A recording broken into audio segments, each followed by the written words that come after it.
મૂળી તાલુકાના ગ્રામ્ય વિસ્તારમાં કાર્બોસિલની ખાણોમાં અવારનવાર મોતના બનાવો સામે આવી રહ્યા છે.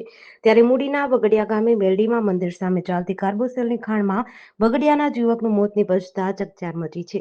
અન્ય એક યુવક પલાસા ગામનો હતો, જેને ગંભીર ઇજાઓ થતા સારવાર અર્થે ખસેડાયા હોવાનું જાણવા મળી રહ્યું છે.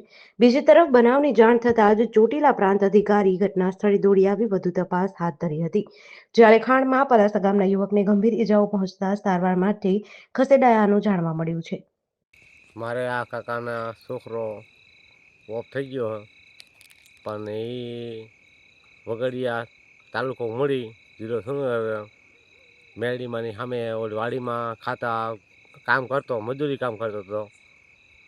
પણ એ અત્યારે મૃત્યુ પામ્યો છે. પણ એવડે લોકો અત્યારે અગ્નિશેષ દઈ રહ્યા છે. પણ મારું કહેવાનું એટલું છે કે સાહેબ, આ બનાવ બની ગયો છે બરાબર, તો એવડે ગરીબ માણસો છે, એ વિચાર મજૂરી માણસો હતા. પણ એવડે લોકો આ ટીસાભાઈ, આ શત્રુભાઈની વાડીમાં બનાવ્યો છે.